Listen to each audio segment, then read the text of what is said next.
वालेकुम। Chapter number 1 review exercise है। आज हम लोग ये सीखेंगे कि रिव्यू एक्सरसाइज को बगैर टाइम ज़ाया किए कैसे सॉल्व करते हैं, यानी कि हमारे दिमाग पे ये ना सवार हो कि एक अभी रिव्यू एक्सरसाइज इसकी मैंने करनी है, यानी ये चैप्टर करते के साथ साथ आपकी रिव्यू एक्सरसाइज भी ख़त्म हो जाए। हम ये टेक्निक सीखेंगे, ठीक है।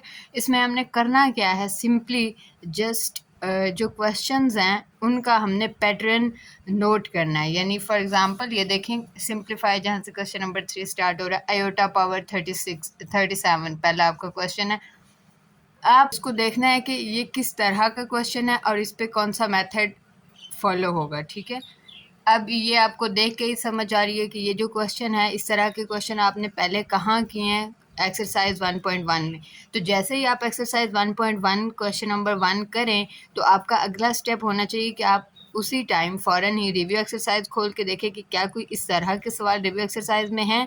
अगर हैं तो फ़ौरन उनको कर लें, तो आपके ये 3 पार्ट्स उसी टाइम साथ ही हो जाएंगे। यानी नेक्स्ट पार्ट देखें, यहाँ पे आपको 2 कम्प्लेक्स नंबर्स गिवन है जो कि दोनों मल्टीप्लाई हो रहे हैं, ठीक है, और यहाँ पे 2 कम्प्लेक्स नंबर्स डिवाइड हो रहे हैं। अब सोचिए, आपने ऐसा काम पहले किया है, 2 कम्प्लेक्स नंबर्स को मल्टीप्लाई करवाया। यस, एग्जैक्टली आपने करवाया है।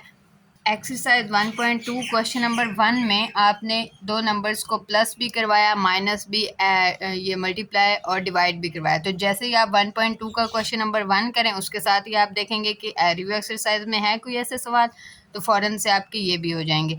नेक्स्ट देखें, find additive and multiplicative inverse. Yes, what is additive inverse? Find किया पहले, क्या होता है एडिटिव इनवर्स? नंबर का यानी कि अगर इस नंबर का हम नेगेटिव करें तो वो इसका एडिटिव इनवर्स आ जाएगा, ठीक है। और अगर हम इस नंबर का मल्टीप्लिकेटिव इनवर्स क्या होता है कि जी का अगर हम क्या लें, रेसिप्रोकल लें, तो वो क्या बन जाएगा, इसका मल्टीप्लिकेटिव इनवर्स, ठीक है। तो नेक्स्ट देखें, ये क्वेश्चन नंबर 5, इसमें क्या हो रहा है, 2 नंबर्स हैं जो कि ऐड हो रहे हैं और फिर उनका कॉन्जुगेट आ रहा है, वो किसके बराबर है। इस तरह के सवाल आपने एक्सरसाइज में किए हैं, 1.2 में ही किए हैं, जाके चेक करें। ये सारे सवाल 1.3 क्वेश्चन नंबर 2 की तरह के हैं, सेम टू सेम, ठीक है। और ये तीनों सवाल क्वेश्चन नंबर 2 की तरह हैं, ये वाले जो हैं ये क्वेश्चन नंबर 3 की तरह है। तो जैसे ही आप 1.2 क्वेश्चन नंबर 2 कर लें या 3 कर लें, साथ ही आप एक्सरसाइज के ये वाले सवाल भी कर सकते हैं। ये इसका क्या मतलब है, आपको ये पता होना चाहिए कि ये जो लिखा हुआ है, इस तरह का मैंने कोई सवाल पहले देखा है, ये इसके साथ 2 लाइनें लगी हुई हैं, तो ये लाइनें क्या होती हैं, मॉडुलस। आपको मॉडुलस लेना आता है, उसका एक ही फार्मूला है, आपने कई दफ़ा इस चैप्टर में यूज़ किया, आप इजीली कर सकते हो। ये जो ऊपर लाइन लगी हुई है, इसका क्या मतलब होता है, कॉन्जुगेट। 2 लाइनें लगी हुई हैं तो क्या मतलब है, डबल कॉन्जुगेट। ये ऐसा आपने पहले डबल कॉन्जुगेट लेना। तो कॉन्ग्रेचुलेशन, आपको ये सारी एक्सरसाइज आती है, कुछ भी नया नहीं है इसमें।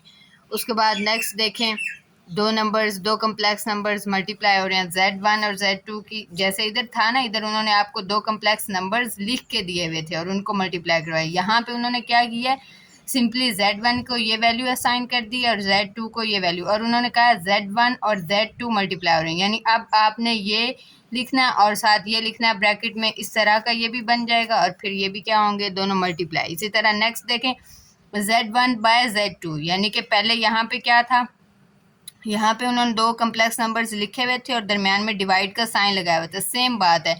अब इधर उन्होंने उनकी वैल्यूज़ नहीं लिखी, बल्कि उनको जो नाम दिए हैं Z1 और Z2 दोनों कम्प्लेक्स नंबर्स को, वो लिख दिए। बाकी काम सेम इसी तरह का आपने करना है, ठीक है। नेक्स्ट ये देखें, Z1 ऊपर आपको कॉन्जुगेट का साइन नज़र आ रहा है, Z1 conjugate multiply by Z2 conjugate. यानी आप क्या करेंगे, पहले Z1 का कॉन्जुगेट लेंगे, फिर Z2 का कॉन्जुगेट लेंगे और उन दोनों को मल्टीप्लाई करवा देंगे, सिंपल। यहाँ पे देखें, 2 नंबर्स मल्टीप्लाई हो रहे हैं और बाहर क्या है, उन दोनों का मॉडुलस। यानी पहले दोनों को मल्टीप्लाई करवा लेंगे, जो आंसर आएगा उसका मॉडुलस ले लेंगे। इस तरह के आपने कई सवाल पीछे किए हैं। 7 इसमें क्या है, find real and imaginary parts of z क्या है, कम्प्लेक्स नंबर कौन सा, ये आपको दिया हुआ है। यानी ये रेसिप्रोकल है एक कम्प्लेक्स नंबर का, ये आपको ये नज़र आ रहा है सवाल इस तरह का, बिल्कुल सिमिलर जैसे आपने क्वेश्चन नंबर 1.4 का ये वाला पार्ट किया था, सेम वैसे ही होगा। सिर्फ यहाँ पे क्या है, कम्प्लेक्स नंबर की वैल्यूज़ चेंज है, यहाँ पे रियल और इमेजिनरी पार्ट चेंज है, बाकी सारा प्रोसेस सिमिलर है। और ये देखें, नेक्स्ट आपका क्वेश्चन नंबर जो 8 है, इसमें क्या है, सिमल्टेनियस लीनियर इक्वेशंस दी हुई हैं। यानी कौन सी कैसी लीनियर इक्वेशन जिनमें एक जैसे वेरिएबल्स होते हैं, यानी यहाँ पे z है इसमें तो इधर इसमें भी z है, ये w है तो ये भी w है, ठीक है। एक जैसे वेरिएबल्स और एट अ टाइम एक ही आंसर दोनों इक्वेशंस को सेटिस्फाई करता है, यानी दोनों में आप पुट करेंगे ना, जो z का आंसर आएगा वो यहाँ पुट करें, w का आंसर आएगा वो यहाँ पुट करें अगर हम, तो ये दोनों इक्वल रहेंगी ये साइड्स, ठीक है। तो इन्हीं को हम सिमल्टेनियस इक्वेशंस कहते हैं। ये आपने सॉल्व किए हैं अभी 1.4 में, ये वाला पूरा पार्ट आपने किया है, तो ये भी उसी तरह के हैं। आगे ये देखें, फिर से दो नंबर्स मल्टीप्लाई हो रहे हैं और वो किसी और कम्प्लेक्स नंबर के इक्वल हैं, तो हमने यहाँ से ए और बी की वैल्यू फाइंड करनी है। ये भी क्वेश्चन आपने पीछे किए हैं, कौन सी एक्सरसाइज में किए हैं, को वेरिएबल्स गिवन है ना, इनकी हमने वैल्यूज़ फाइंड करनी है, ठीक है। तो इनकी वैल्यूज़ फाइंड करने के लिए आपने ये 1.1 क्वेश्चन नंबर 3 इस तरह के हैं। तो इस तरह आप अपना टाइम बिल्कुल बचा सकते हैं। अगर आपको इस में से कोई सवाल आपसे नहीं सॉल्व हो रहा तो आप कमेंट करके लाजमी बताएं कि ये सवाल अगली वीडियो में मैं सॉल्व करवा दूंगी फिर।